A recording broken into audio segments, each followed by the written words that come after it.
శివాయ. ఓం నమో నారాయణాయ. కర్మ నివారణ, నరదృష్టి నివారణ, సంచిత ప్రారబ్ధ ఆగమిక కర్మ నివారణ, తులాభార కాల భైరవాయ నమో నమః. ఓం దిగంబరాయ విద్మహే గజవాహనాయ ధీమహి తన్నో కపాలకాల భైరవ ప్రచోదయాత్. ఓం ఇంద్రాణీ శక్తి దేవ్యై నమోస్తుతే. హరి ఓం. మా ఛానల్కి స్వాగతం. చూస్తున్న వీక్షకులకు, ప్రేక్షకులకు, ప్రియ కాళ భైరవ భగవద్బంధులకి స్వాగతం పలుకుతూ మమ్మల్ని ఎంతగానో ఆదరిస్తూ ఉండబడినటువంటి ప్రియ సోదర సోదరీమణులకు అందరిపైనను, సనాతన ధర్మ సంరక్షకులకు, జ్యోతిష్య అభిమానులకు అందరికీ కూడా స్వాగతం పలుకుతూ, ఆదివారం అమావాస్య పుష్యమి నక్షత్ర సందర్భంగా అందరికీ నిండు నూరేళ్ల ఆయురారోగ్యాలను ప్రసాదించాలని శ్రీ కాళీ సమేత కాళభైరవ స్వామిని వేడుకుందాం.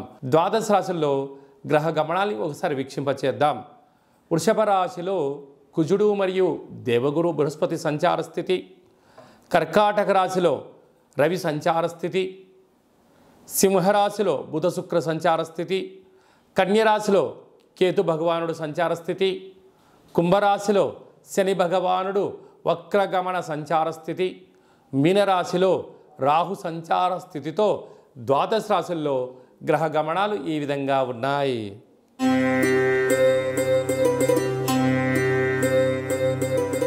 ధనుసు రాశి వారికి ఆదివారం అమావాస్య పుష్యమి నక్షత్ర సందర్భంగా రవి పుషార్క యోగము, కాళ అమావాస్య యొక్క ఆశీస్సులు ఎలా పొందాలి, అలాగనే అర్ధాష్టమ రాహు దోషం ఉన్నప్పుడు, అష్టమ స్థానంలో రవి సంచారం చేయనప్పుడు ఎలాంటి దోషం ఉంటుంది, వాటిని ఎలా తొలగించుకొని అద్భుత ఆనంద సిద్ధిని పొందాలో ఈ వీడియోలో సవివరంగా సంపూర్ణంగా తెలుసుకుందాం.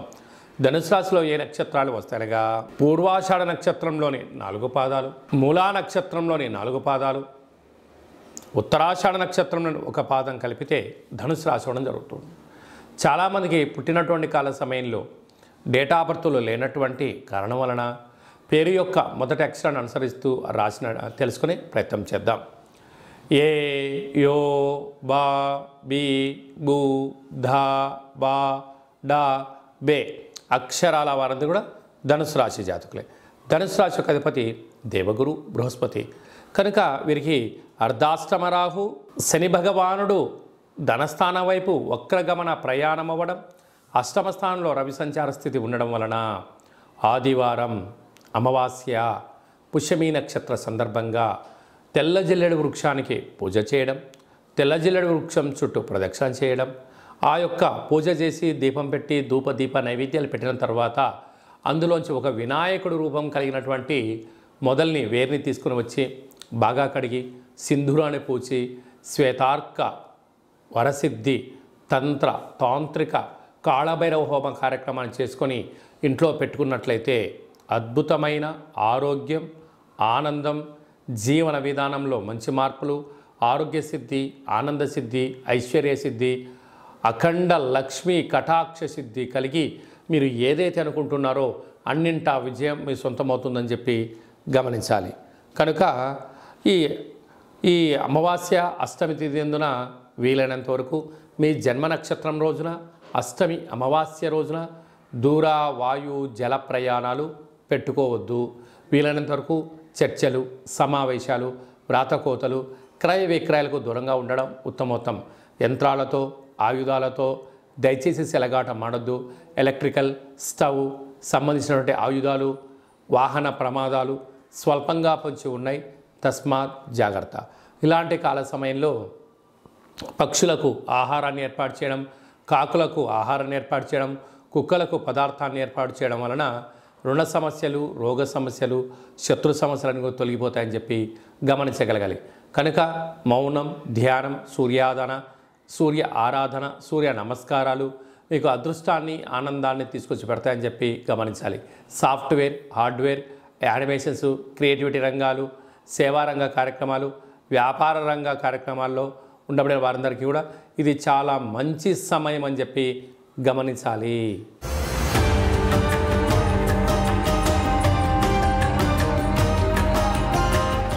కంచు మోగినట్టు కనకమ్ము మోగదు గదరా సుమతి అని చెప్పి మనకు సుమతి శతకంలో చెప్పడం జరుగుతుంటుంది. రాసులు 12 ఎలా ఉంటాయో 12ని అచ్చు వేయడం జరుగుతుంటుంది.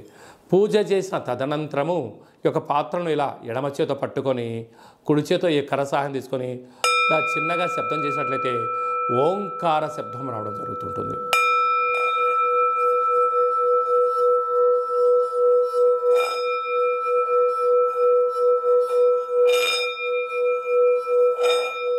ఈ ఒక ఓంకార శబ్దం ధ్వని వలన మానవుని యొక్క శరీరంలో చక్రాలు వికసింపచేయడం, ఇంట్లో ఉండబడిన దరిద్ర దేవత బయటికి వెళ్ళడం, గ్రామంలో సంచరించేటువంటి మహాలక్ష్మి దేవత గళ్ళు గళ్ళుమంటూ మన ఇంటికి రావడం, మన ఇంట్లో అమ్మవారు కూర్చోవడం వలన సకల ఐశ్వర్యానికి సకల ఆనందానికి అపార కుబేర సంపన్నులు అవుతారని చెప్పి గమనించాలి. ఈ యొక్క కాళభైరవ స్వామి అక్షయ పాత్ర మరియు మీకు ఒక కాళభైరవ స్వామి ఒక పిరమిడు, డాలరు, కంకణము, కాళభైరవ హోమం చేయించడం జరుగుతుంది. మీకు వాట్సాప్ కాల్ ద్వారా ప్రత్యక్ష ప్రసారాన్ని కూడా చూపించడం జరుగుతుంది. ఆసక్తి గలవారు ఈ కింది నెంబర్ను సంప్రదించి ఆ అక్షయ పాత్రను ఇంట్లో ఉంచుకోవడం వలన అద్భుతమైన ఆనందం, ఆరోగ్యం మీ సొంతమవుతుందని చెప్పి గమనించాలి. అలాగనే మీ వ్యక్తిగత జాతకం తెలుసుకోవాలనుకుంటున్నారా?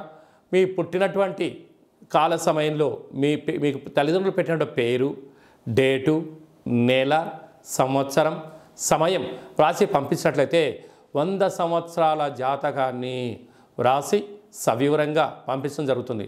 మీరు పుట్టినప్పుడు గ్రహ గమనాలు ఎలా ఉన్నాయి, ప్రస్తుతం ఎలా ఉంటున్నాయి, రాబోయే కాలంలో ఎలా ఉండబోతున్నాయో సవివరంగా సంపూర్ణంగా తెలియజేయడం జరుగుతుంటుంది.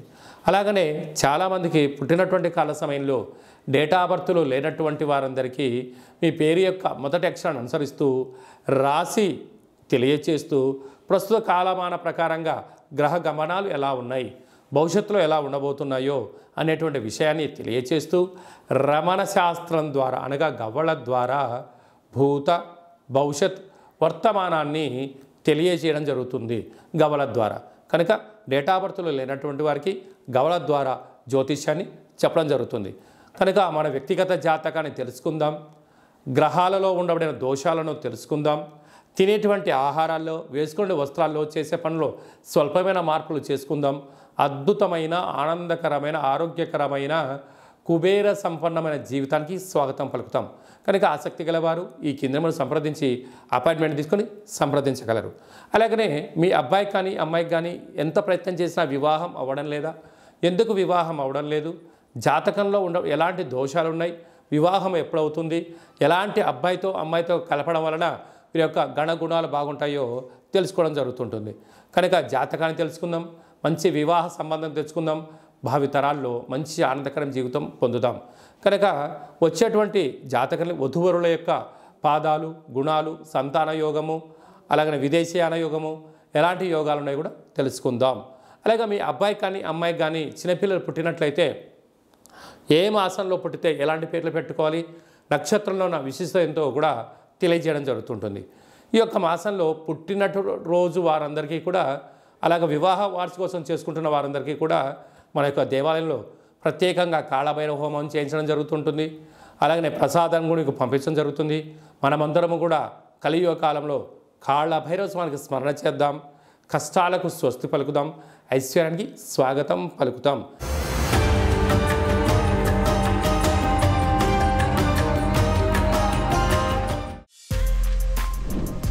For more videos like this, subscribe Big TV channel.